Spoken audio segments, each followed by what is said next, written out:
អ្នកអង្គញាលៀងពៅឧបត្ថម្ភស៊ីម៉ងចំនួន111តោនថវិកាជាង58លានរៀលនិងទឹកសុទ្ធកម្ពុជាចំនួន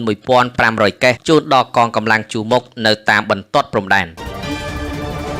អ្នកអង្គការលៀងពៅ Peter ប្រធានក្រុមហ៊ុន Chipmong NC រួមជាមួយនឹងតំណាងចែកចាយស៊ីម៉ងអូតនិងស៊ីម៉ងវីទូទាំងប្រទេសបានឧបត្ថម្ភស៊ីម៉ងចំនួន111តោនថវិកាចំនួន58លាន4សែនរៀលនិងទឹកសុទ្ធកម្ពុជាចំនួន1500កេសជូនដល់កងកម្លាំងជួរមុខនៅតាមបន្ទាត់ព្រំដែនកម្ពុជាថៃការប្រកាសឧបត្ថម្ភនេះគឺឆ្លើយតបតាមការអំពាវនាវរបស់នាយពាក់មីដែលបានស្នើសុំតាមរយៈវីដេអូទៅកាន់អ្នកអង្គការលៀងពៅអគ្គនាយកក្រុមហ៊ុនស៊ីម៉ងអូតដោយស្នើសុំឧបត្ថម្ភស៊ីម៉ងអូតចំនួន20តោនក្នុងការសាងសង់ផ្លូវទៅប្រាសាទតាមាត់និងលានដ្ឋានជូនដល់កងកម្លាំងជួរមុខនៅតាមបន្ទាត់ព្រំដែនកម្ពុជាថៃស្រាប់តែអ្នកអង្គការលៀងពៅបានឆ្លើយតបទៅកាន់លោកពាក់មីភ្លាមៗដោយយល់ព្រមឧបត្ថម្ភស៊ីម៉ងអូតរហូតដល់ជាង100តោនថវិកាជាង58លានរៀលនិងបន្ថែមជូនទឹកសុទ្ធកម្ពុជាសរុបដល់ទៅ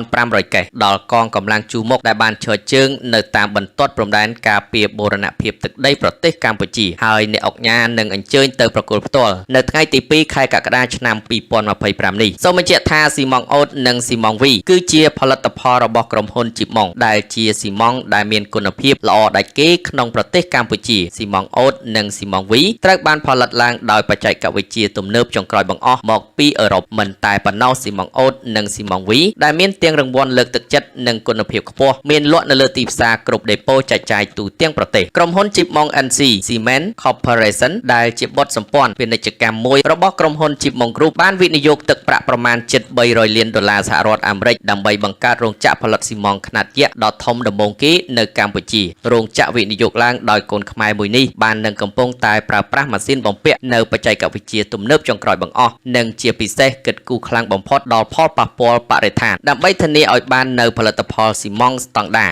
លំដាប់ពិភពលោកគុណភាពរឹងមាំជាប់ធន់តជំនាន់សូមជម្រាបផងដែរថាក្រុមហ៊ុន Chipmong Group ដែលតែងតែជួយសង្គមគិតគូរដល់សុខទុក្ខរបស់បងប្អូនប្រជាជនខ្មែរយើងមកដល់ពេលនេះក្រុមហ៊ុន Chipmong ដែលជាក្រុមហ៊ុនមេក៏បានចូលរួមឧបត្ថម្ភដល់កាកបាទក្រហមកម្ពុជាចំនួន44លើកសរុបជាថវិកាចំនួន$7,825,350ផងដែរក្រុមហ៊ុន Chipmong ជាក្រុមហ៊ុនខ្មែរម្ចាស់ក្រុមហ៊ុនមានឈាមជ័រជាខ្មែរស្រឡាញ់ប្រជាជនខ្មែរនិងនៅជាមួយបងប្អូនខ្មែរជាដរាប